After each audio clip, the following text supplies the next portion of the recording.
Mr. Jerry Vapal. What's going on, blood? JTG. What's What poppin'? up? What up? Nothing much. Just welcome all our listeners to another episode of Giant Fundamentals, the podcast dedicated to empowering men by tackling the vital issues of mental health. And I want to start out by saying that one thing that I'm grateful for is the fact that we can use this platform to be an advocate for men. Mm. I think one of the main themes this year that me and you have been tackling personally, whether it be internal or external, is how men's emotions are being misrepresented in the world today. And, you know, through our vulnerability, through our transparency, through our podcast, we're showing that men have emotions and they're just as important as women. And we're breaking down all the myths and the so-called terms like toxic masculinity and all these different things about men. And I appreciate the fact that I'm able to do that with my best friend on this platform. So that's something that I'm grateful for. That's what's up. That's a good one, man. What am I grateful for? That's what it was. So I'm grateful and I'm thankful for the fact that I was able to go down to Miami on Saturday to take that day trip. One of the boys that we grew up with, his son was turning 9, so I'm never really around him like that. So I was like, you know what? Let me just go. Let me just slide. Let me just see what's good. And seeing the boys around the block that we grew up with, where we played football, basketball with, it was like a breath of fresh air, man. It was a breath of fresh air just to see those guys and how they've matured and how they're fathers now. And I'm like, whoa, we are all past 35 years old. All of us are over the hump. And I'm seeing them boys. It was like the embrace, man. The embrace. Man, hood niggas love each other too, dog. Okay. It's like the embrace, man. It was like, yo, long lost brother, man. Cause I haven't seen them boys in maybe like over 15 years. And we just talking, man, and just talking about life and how things have been and just seeing their perspective on certain things. I'm like, wow, like, yeah, we're adults. Like, we are adults, man. So I was definitely grateful and thankful for that because that was the bright spot of my weekend. Man, that's amazing. I mean, how many fights broke out? Well, only two almost broke out. Oh, okay. No, I love the fact that you were able to do that. I mean, I wish we did more of that. I think the only time we really connect like that is on funerals, out at funerals. So to be able to be at a birthday, a joyous celebration, and then reminisce about how it was being on the block, because the block, man, as much as my parents probably didn't like the fact that I was on the block, it helped us out a lot. Like, Oh, you telling me? it kept us out of a lot of trouble. And there was trouble that was being done, but like Of course. that togetherness, that love is something that, like, yo, I cherish. Like, sometimes I look at my kids and I'm like, y'all, I feel bad. Y'all on these social media and all these devices, but y'all missing out. The block was the block. Yeah, the block is Especially when new girl move in. Ooh, oh love. Yeah, Kimberly. You know what I mean? Like it's just those dynamics, man. We'll come out with a series. You know what I mean? We'll call it the block, you know what I mean? Um with that being said, how's your mind? How's your body? How's your spirit? Man, I'm feeling good overall. Um, Even though I'm going through a major transition in my life right now, I feel the maturity in the midst of the transition. That's good. And what I mean by that is I'm not allowing external things to knock me off the horse. And I'm actually doubling down on self-care routines that work for me.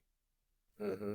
So going to the gym, connected with dudes, got a gym partner, trying to talk to other dudes, say, hey, yo, let's try to get a group together to hoop in the mornings, exchanging numbers with different guys, really taking my self-care to the next level in terms of like taking care of my skin, flossing regularly, like doing all the little things that I can control. I'm doing those things, and it's allowing me to be able to be above water in this season. And I need it because, bro, I'm always absorbing people's problems. That's what I do for a living. Yeah. So my therapist asked me, she asked, how are you doing it? How are you seeing clients through this time? And I said, listen, I don't even know. I don't even know. I'm literally just taking a client at a time. Mm-hmm. But I know a part of it is me being able to really just focus on myself and do the things that are going to make me feel good. Bro, as simple as stretching, Yeah. literally just stretching, journaling, taking the 20 seconds to do some deep breathing, going outside, just looking into the sun, looking to the plants, breathing the plants, like really using all my five senses to stay grounded in the moment. Mm-hmm. We really underestimate the power of those things. Like I be fighting with my clients to journal. I'll be like, yo, did you journal? Nah, I probably wrote like a couple of sentences. I'm like, yo, you don't understand how impactful that would be. So overall, though life is giving me lemons, I'm learning how to make lemon juice out of it.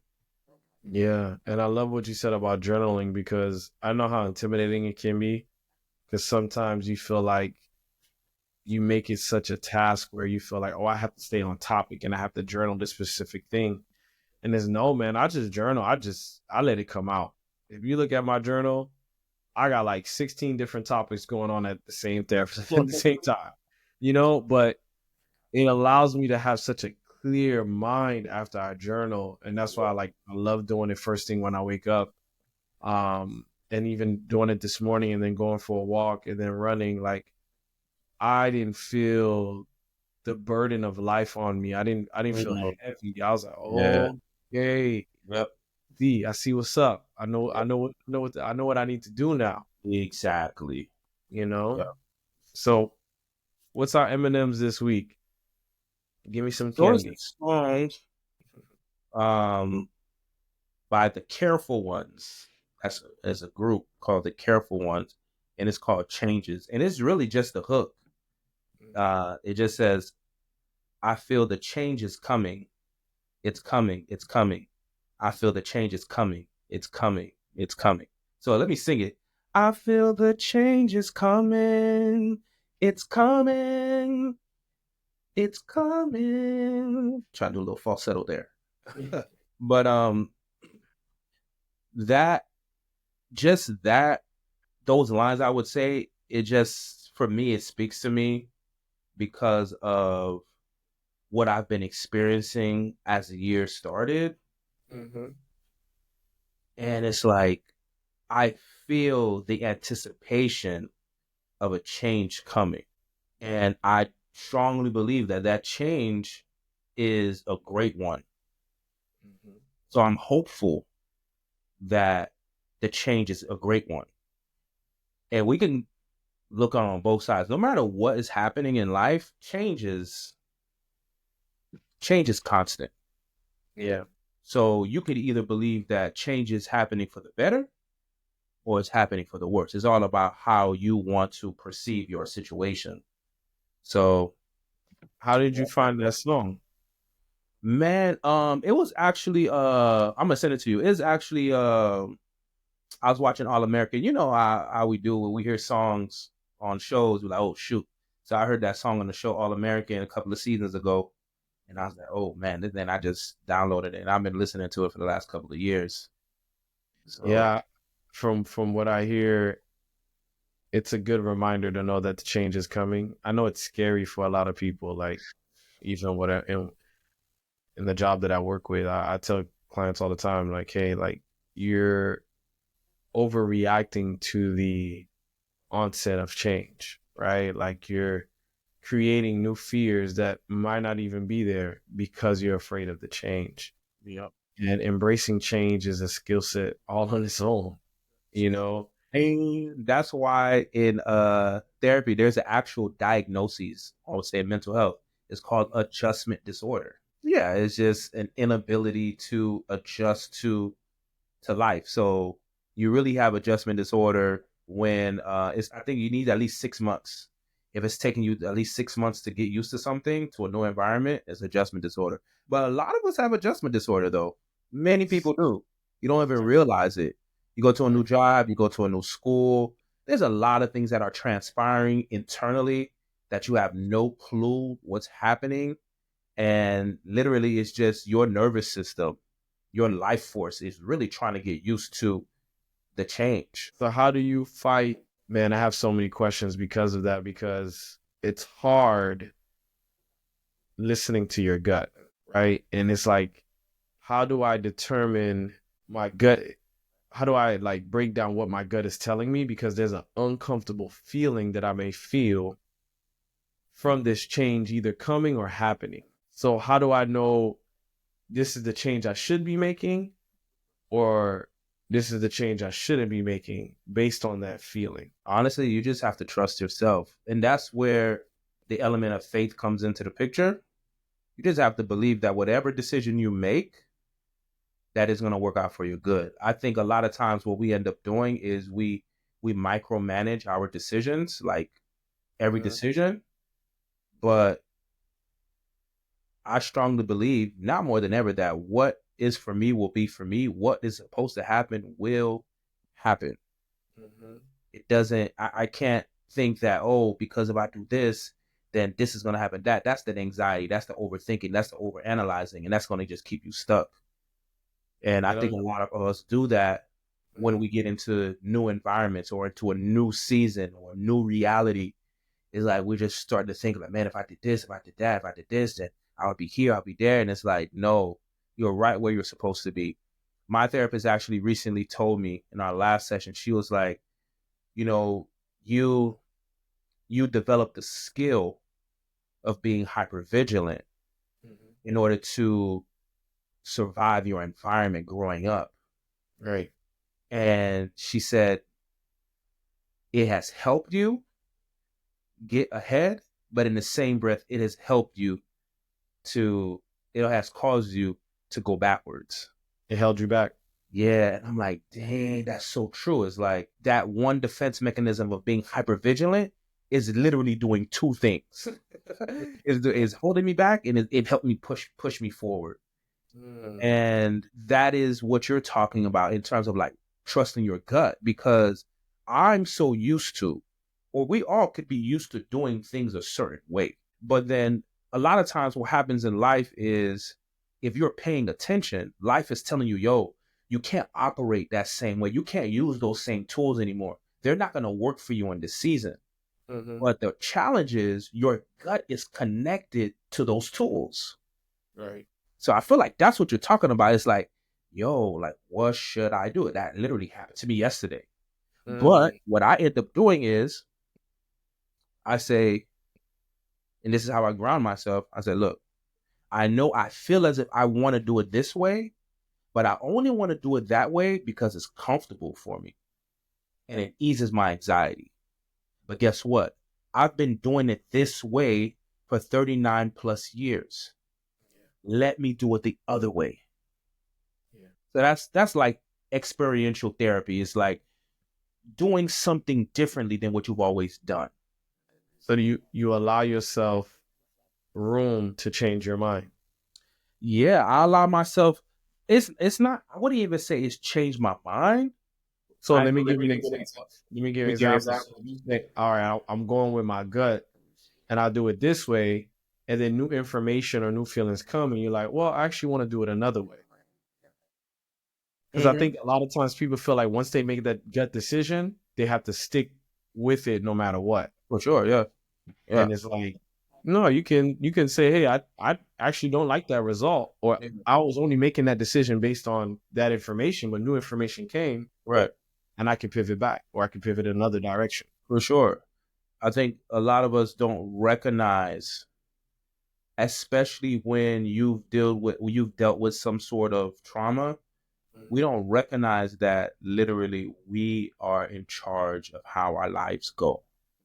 Mm, So somebody may not pivot, someone may not feel comfortable in pivoting, and they may stick to it, whatever they're doing. yeah, Someone else may be like, yeah, I want to take a different approach. And that's okay.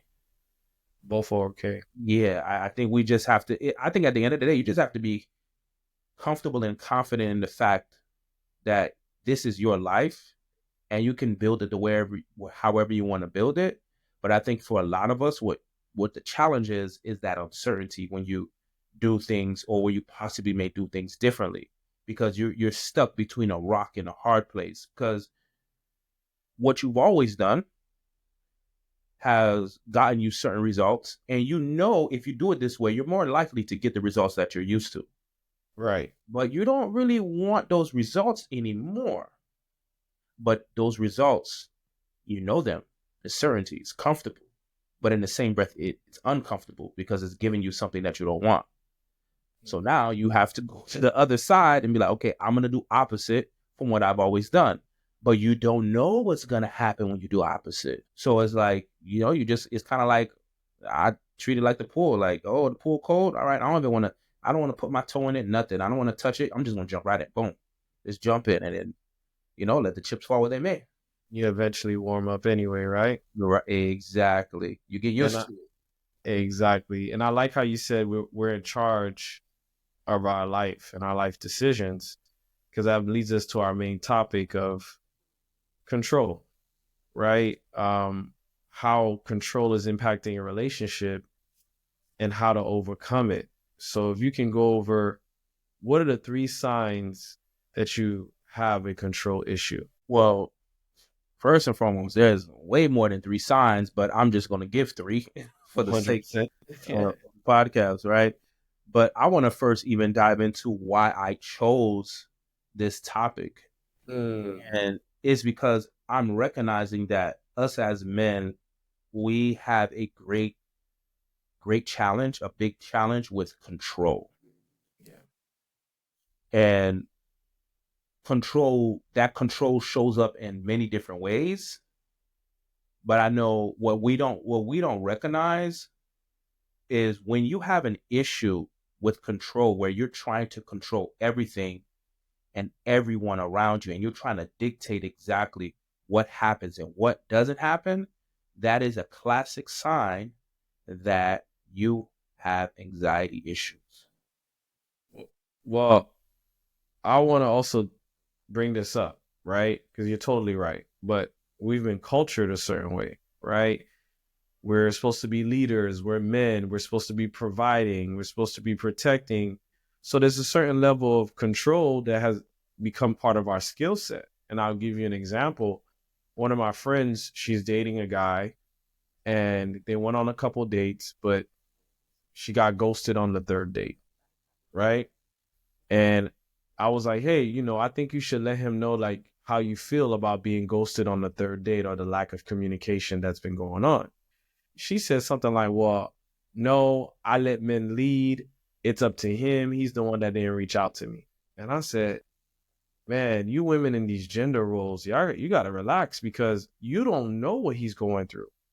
He's in his profession is a very busy profession. He could be going through a lot of things. He could have other options. You just don't know. And I said, instead of us building these boundaries, quote unquote, why don't you build a bridge? Right? How do you know he's not sick? You have the flu right now. How do you know he didn't have the flu? Yeah. Right? So many different things that are going on that because you want to protect yourself, Yes. you know? So I say all that to say is that thinking that she had, oh, I let men lead, is also why I've developed the control over things that I've developed because I consider it leadership. No, absolutely. Very true. Very, very true. And this is why having these conversations are very important, because we have to be able to understand what's the difference between leading and controlling. Or I Mm, would even say loving and controlling, mm, because those two things could look very similar.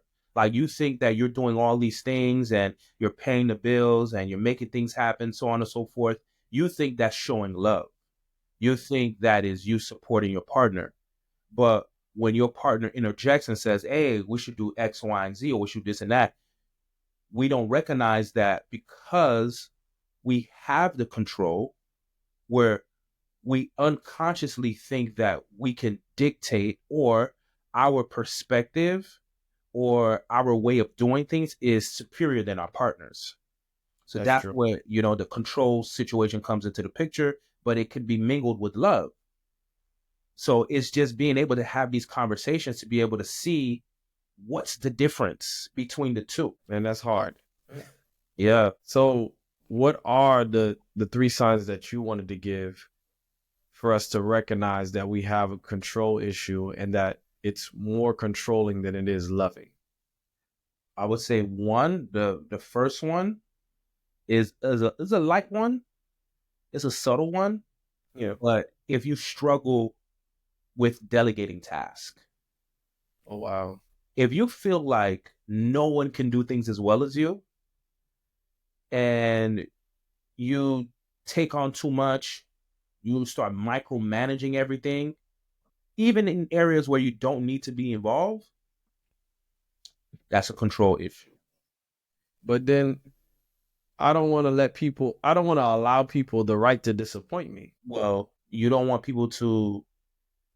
give people the opportunity to disappoint you, but you do want to give people the opportunity to show up for you, right? That's true. So, and that's the thing that we don't understand, or we don't fully understand, is that there's two sides to a coin. Mm-hmm. To think that life is not going to bring you any disappointment, or people are not going to disappoint you, or people are not going to hurt you, that's a very unrealistic expectation. To think that you just want to get what you want and you want people to show up for you all the time, that's an unrealistic expectation. I believe we said it on the last podcast. Life, it's a mixed bag. So yeah, I get it. Like, no one wants to be let down. No one wants to be disappointed. I get it. Like, that's no one does. But the fact of the matter is, that's part of living life. Allowing that person, I mean, the person got to learn somehow, And right? I'm not even thinking about the person. I'm more so thinking about me as the person. Mm-hmm. I'm thinking about me. Like, why does it hurt me so much when people disappoint me? Why do I feel as if I have to have all control? I have to micromanage everything. Everything has to be my way. Again, it's because of the anxiety. And it's the anxiety of not being disappointed. This is where we have this thing called hyper independence. Mm, You see someone doing everything and do it, and they look like they can carry the world on their shoulders. Listen, I'm a recovering hyper independent person, so I know firsthand.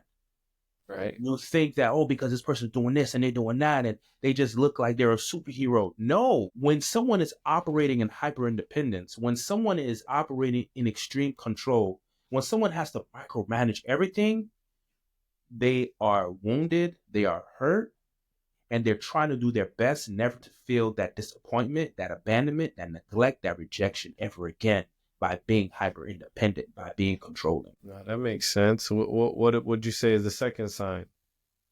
The first one was subtle, so is the second one like medium? It's subtle, but it's medium. So we get into the medium. I Good. would say the other one is you try to shape other people's behavior. Man, you Yeah. turn into a parent, huh? And listen, and even parents, you're not supposed to be shaping your kids' behavior. So Oh, you dropping gems. yeah, you're not even supposed to do that, right? So You might try to control your partners, your friends, your colleagues' actions, their thoughts or decisions to match your expectations, believing that you're doing what's best for them. Mm. But really, what you're doing is the best for you.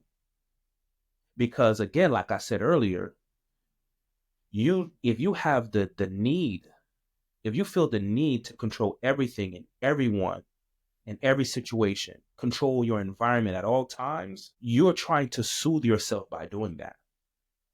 So trying to control people's decisions of what they do and what they don't do, that's just really you just trying to soothe yourself so you can feel safe and you can feel comforted. But there's a lot of manipulation in that. Can you give me an example of what that would look like to shape someone's behavior? Hmm. So let's say this: you have a partner, Yeah. and your partner likes to go out. They like to live it up. They're the big people person, social butterfly. They love the nightlife, so on and so forth. But you don't have that type of personality, Okay. right? Your anxiety, your fractured sense of self, low self esteem will attempt to talk that partner out of going out so much. That can Mm. come in the form of like, oh, you are always out. You're never with me. We don't do enough together. But yet you don't want to get out the house. You don't want to compromise. Or that can come in the terms of, oh, you're going to go out, but you remember, we have to do this together. We have to work on this. This is very important.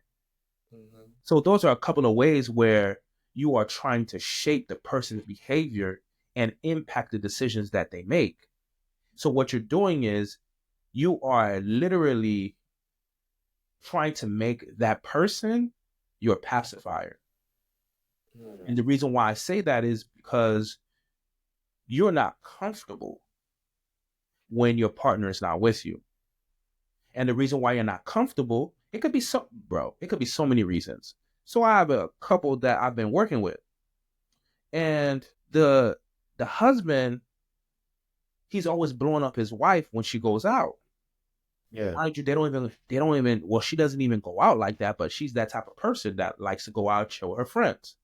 Yeah. So I'm digging, I'm trying to figure out like, yo, like, why is he being like that? Because what I'm bringing to the table is um, self care is very important, and both of you may do your self care differently.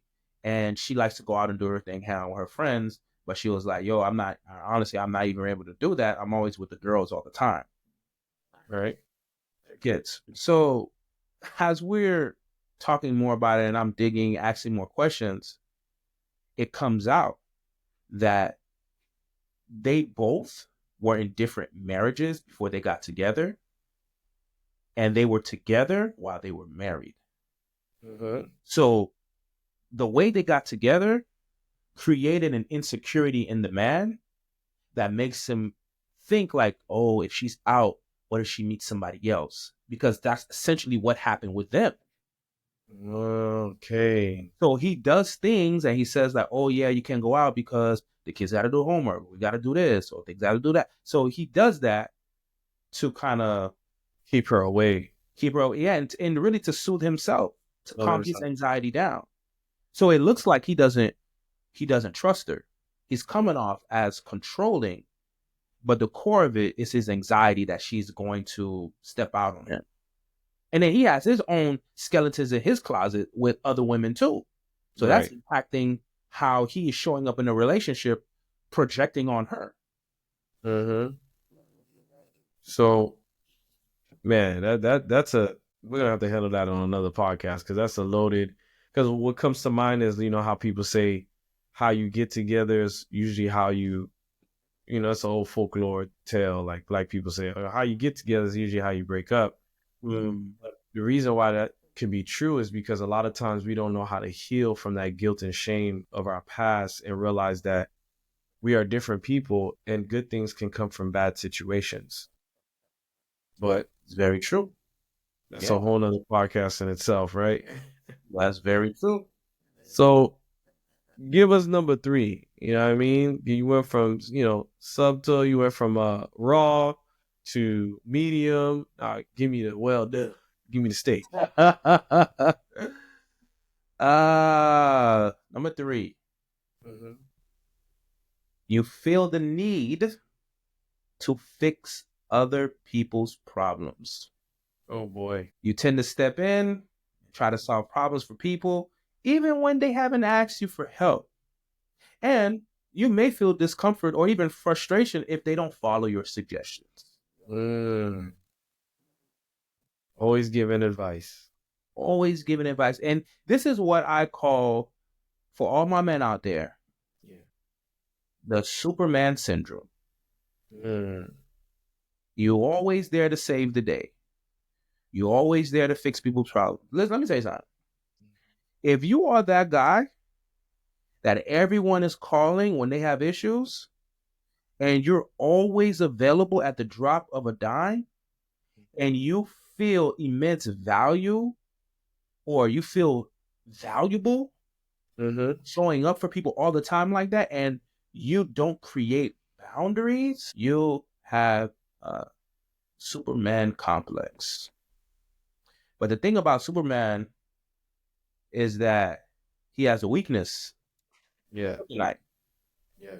and for those who are always stepping in trying to fix people's problems, the kryptonite will be over time when you see that you are not getting that same energy from other people, is going to cause resentment. So if it's not reciprocated, it will Yeah. cause resentment. And sometimes, a lot of times, even with that Superman complex, over time you realize like, yo, people not hitting me up like that. Or when I have a problem, people not there for me like that. And it's not necessarily that they're not there for you like that. It's just that you are overdoing it. And you expect people to overdo it for you too. Yeah. So it's one thing to say that in a family friend dynamic, right? But what about a romantic dynamic? Like I see a lot of women on Instagram when they're praising their husbands, they was like, oh, he's my Superman. He fixed all of our issues and I could always go to him and he could solve my problem. Like that seems like that is a device on my belt. Like Batman, right? He has all these gadgets. That sounds like something that is needed to have a healthy dynamic. Nah, it's actually not healthy because then the relationship becomes imbalanced. It becomes imbalanced, and then there's going to be there will be ill feelings that will be harbored over time. And honestly, in a romantic relationship, these are things that we just have to be able to talk about. Right. Because, bro, a lot of times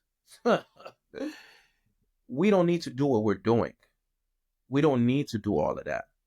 And even with the women that are expecting that, you don't realize that you're setting yourself up to be in a situation where the man has all of the control. Okay. Because if he's fixing everything, it's just an automatic thing, especially in our patriarchy society. It's just an easy thing. Like, yo, I'm the one making all of these things happen.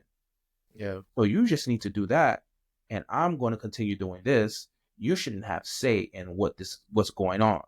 So and that's the challenge right there. Yeah, you think you want a man to come solve all your problems. No, you don't. You don't want a savior. You want a partner. But like you said, it's like, man, as men, we're damned if we do, we're damned if we don't. We come in, we save the day, we make things happen. Oh, you're too controlling. But then we take a step back and, we're just into ourselves. Oh, you're not doing enough. You're not leading. It's like, yo, stop it. Like, you gotta chill. Right. But this is where really just talking about expectations and just really understanding one another's needs, but most importantly, creating those boundaries, man. Because I know some men out there, you're afraid to create boundaries because you think that if you create these boundaries, it's going to cause a bigger issue. Yeah. So you stay quiet and you just do what needs to be done. But in your heart of hearts, it's making the relationship sour.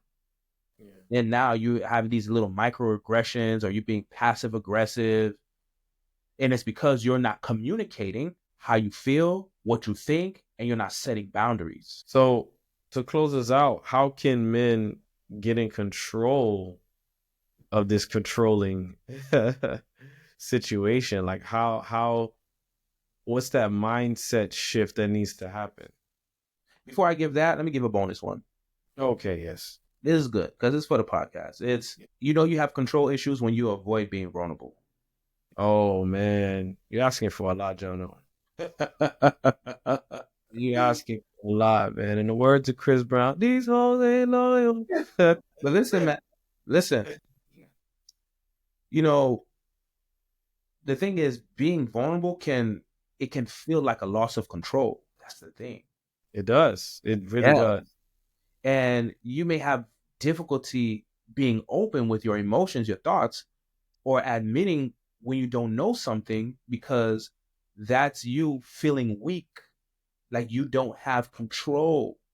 And that's an issue that a lot of us men have. Like, for a lot of us men, we haven't been conditioned to understand the importance of being vulnerable, not just in a romantic relationship, but just with our peers and family members. Yeah. And a lot of times what we like to do is cover this up. We want to cover up, that we're afraid to be vulnerable by being controlling, by making it look like we have everything all together. This is a posture that a lot of men take. I remember one of my clients, I was working with him, and he just had a very stern disposition. And he would come all buttoned up and he had his gold chains and all this stuff. And I'm like, bro, what are you hiding? Like, and I could tell there's a vulnerability issue there. And even coming into the session, he's trying to control how things are going. And I'm like, bro, are you going to pay me for what I do? Like, what is going on right now? Right. But again, it's because if we are vulnerable, then we have no control.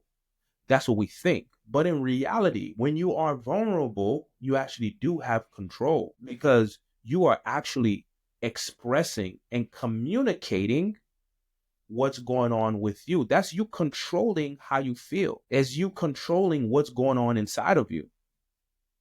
Like, but I would say, vulnerability is a sticking point for a lot of us because it's like cracking through that armor.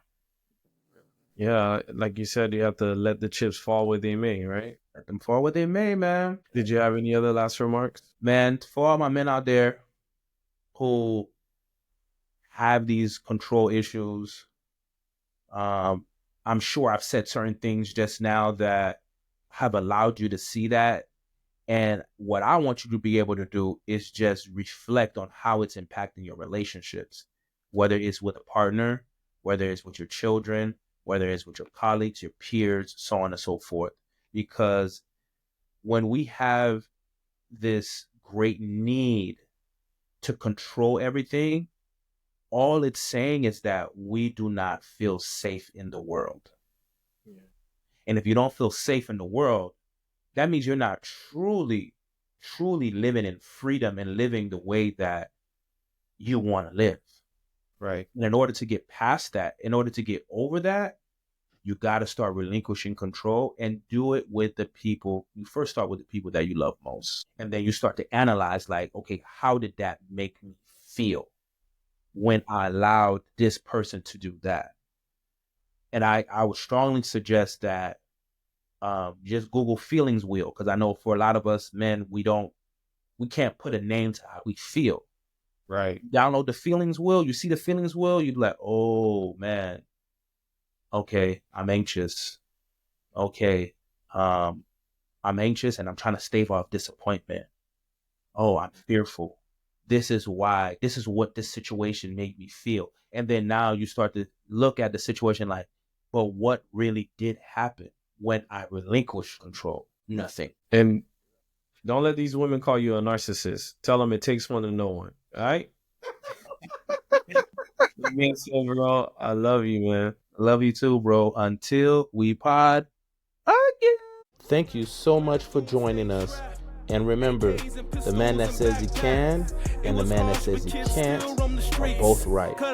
Which one are you? Street cred was a major priority, and no respect for any authority. If you love school, you were in the minority. Can't be yourself, only way was conformity. In the dark I prayed, in the jungle Miami, where the lions hunt for prey, and where violence just away.